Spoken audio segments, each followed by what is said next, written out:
വേദയോട് വിക്രം പറയുന്നുണ്ട്, വേദ നീ ഇവിടെ നിൽക്കേണ്ട, നീ ഇറങ്ങി ഓടിക്കോ, ഇവിടെ നിൽക്കേണ്ട എന്നുള്ള രീതിയിൽ ഒരുപാട് പ്രാവശ്യം പറയുന്നു. എങ്കിലും വേദ വിക്രമിനെ വിട്ടിട്ട് അവിടുന്ന് അങ്ങനെ ഒരു സിറ്റുവേഷനിൽ നിന്ന് വിക്രമിനെ തനിച്ചാക്കി പോകാൻ തയ്യാറാവാത്തത് കൊണ്ട് ഒരുപാട് പ്രാവശ്യം വിക്രം പറയുന്നുണ്ട്, നീ ഇവിടുന്ന് രക്ഷപ്പെട്ടോ, ഇവരെന്നെയും കൊണ്ടേ പോകും എന്നുള്ള രീതിയിൽ ഒരുപാട് പ്രാവശ്യം പറയുന്നുണ്ട്. പക്ഷേ വേദ ഒന്നും കാര്യമാക്കാതെ അവിടെ തന്നെ നിൽക്കുകയാണ്. അതിൻ്റെ ഇടയിൽ വണ്ടിയിൽ നിന്ന് ഇറങ്ങുന്നതിൻ്റെ അതേ സമയത്ത് തന്നെ അഭിലാഷ് വന്നിട്ട് നമ്മുടെ വിക്രമത്തിനെ ഒരു ഇരുമ്പ് വടി കൊണ്ട് അടിക്കുകയാണ്. അഭിലാഷും കൂട്ടരൊക്കെ കൂടി നന്നായിട്ട് അടിക്കുന്നുണ്ട്, ഒരുപാട് അടിക്കുന്നുണ്ട്. വിക്രമിനൊന്നും ചെയ്യാൻ പറ്റുന്നില്ല. ആ സമയത്ത് പെട്ടെന്ന് താഴെ വീണു, അവിടുന്ന് ഒരുപാട് അടിക്കുന്നുണ്ട്. ആ സമയത്ത് അഭിലാഷ് ഒരു വാളെടുത്തിട്ട് വിക്രമിനെ വെട്ടാൻ വേണ്ടി റെഡിയായിരിക്കുകയാണ്. ആ സമയത്ത് വേദയ്ക്ക് എന്ത് ചെയ്യണം എന്നറിയാതെ വേദ എല്ലാവരും പിടിച്ച് മാറ്റിയൊക്കെ ചെയ്യുന്നുണ്ട്. വിക്രമിനെ അടിക്കുന്നതിൻ്റെ ഇടയിൽ എല്ലാവരും പിടിച്ച് അങ്ങോട്ടും ഇങ്ങോട്ടൊക്കെ മാറ്റുന്നതിൻ്റെ ഇടയിലും വേദയ്ക്ക് എല്ലാവരും എന്താ ചെയ്യേണ്ടതെന്ന് അറിയാത്ത ഒരു സിറ്റുവേഷൻ ആയിരുന്നു. ആ സമയത്ത് വാളെടുത്ത് വീശാൻ വന്ന അഭിലാഷ് വിക്രമിനെ വീശുമെന്നായപ്പോൾ വേദ ഓടിപ്പോയ വിക്രമത്തിന്റെ ദേഹത്തേക്ക് വീഴുകയാണ്. എന്നിട്ട് വിക്രമിനെ വെട്ടാൻ വിടുന്നില്ല. ആ സമയത്ത് അഭിലാഷ് വീശിയ വാള് ഒരു കൈ വന്ന് തടയുന്നുണ്ട്. ആ കൈ ആരുതെന്ന് വെച്ചാൽ അത് വാസവായിരുന്നു. വാസവ് എന്നാണ് വിക്രമത്തിനെ വെട്ടാൻ അഭിലാഷ് ഓങ്ങിയ വാള് പിടിച്ചു മാറ്റുന്നത്. എന്നിട്ട് വേദയോട് പറയുന്നുണ്ട്, നീ ചത്താലും ഇവനെ ചാവാൻ നീ വിടില്ലല്ലേ, നിനക്ക് ഭയങ്കര തൻ്റെ ഇടം തന്നെ, ഇത്രയ്ക്കും ധൈര്യം ഉണ്ട് നിനക്ക്, അതോ ഇവനോടുള്ള ഇഷ്ടം കൂടിയിട്ടാണോ ഇത് ചെയ്തത്, ഇവന്റെ കല്യാണം കഴിച്ച് കൂടെ താമസിച്ച് നിനക്ക് ഇവനോട് പ്രേമം തോന്നിയോ, അല്ല ഇത്രയും കാലം ഒന്നിച്ചുണ്ടായതിന്റെ ഒരു കാരുണ്യമോ, എന്താണ് നീ ഇവനോട് കാണിക്കുന്നത്,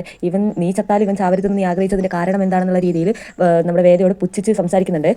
എന്നിട്ട് പറയുന്നുണ്ട്, നീ പ്രാർത്ഥിച്ചോ, ഇവൻ ഈ മലക്ക് പോകാൻ മാലയിട്ട് അവനെ അമ്പലത്തിലേക്ക് പോകാനുള്ള ജീവൻ ഇവന്റെ ശരീരത്തിൽ ഉണ്ടാവട്ടെ എന്ന് നീ ആഗ്രഹിച്ചോ, പ്രാർത്ഥിച്ചോ, ഇല്ലെങ്കിൽ ചിലപ്പോൾ അത് ഉണ്ടാവാൻ സാധ്യതയില്ല എന്നുള്ള രീതിയിൽ പറഞ്ഞിട്ട് വിക്രമത്തിനെ നോക്കിയിട്ട് കൈകൊണ്ട് ദേഷ്യത്തിൽ ഇങ്ങനെ ആക്ഷൻ കാണിച്ചിട്ട് അവിടെ നിന്ന് പോവുകയാണ് അവർ പോയതിനു ശേഷം വേദ വന്നിട്ട് വിക്രമത്തിനെ ഓടി വന്ന് എഴുന്നേൽപ്പിക്കാൻ നോക്കുകയാണ്. എഴുന്നേൽപ്പിക്കാൻ നോക്കുന്ന സമയത്ത് വിക്രമിനെ എഴുന്നേൽക്കാൻ പറ്റുന്നില്ല.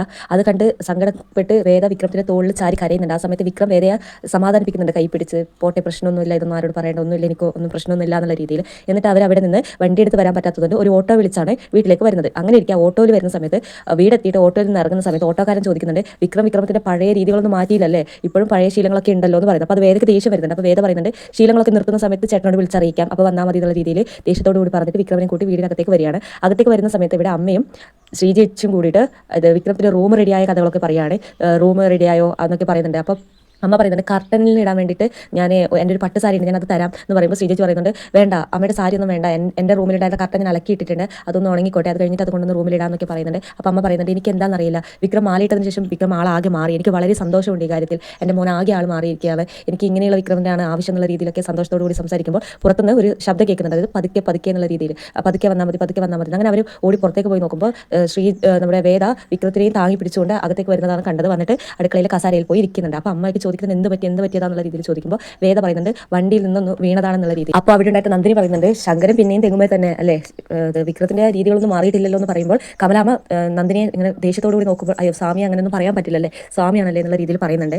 എന്നാലും അപ്പോൾ നമ്മുടെ ശ്രീജേച്ചിയും കമലാമ്മയൊക്കെ പറയുന്നുണ്ട്, ഇങ്ങനെ വെച്ചിരുന്ന ശരിയാവില്ല, എവിടെയൊക്കെ ചതവുണ്ടാവുന്നൊന്നും പറയാൻ പറ്റില്ല, എവിടെയൊക്കെ വേദന ഉണ്ടാവുന്നൊന്നും ഇപ്പോൾ പറയാൻ പറ്റില്ല, എന്തായാലും ഹോസ്പിറ്റലിലേക്ക് കൊണ്ടുപോകാം, ഹോസ്പിറ്റലിൽ പോകണം എന്നുള്ള രീതിയിലൊക്കെ കാര്യമായിട്ട് പറയുന്നുണ്ട്. അപ്പോൾ വിക്രം പറയുന്നുണ്ടെങ്കിൽ എനിക്ക് കുഴപ്പമൊന്നുമില്ല, ഞാൻ ഇവിടെ ഇരുന്നോളാം, എനിക്ക് അതിന് പ്രശ്നമൊന്നുമില്ല എന്നുള്ള രീതിയിൽ പറയുന്നുണ്ട്.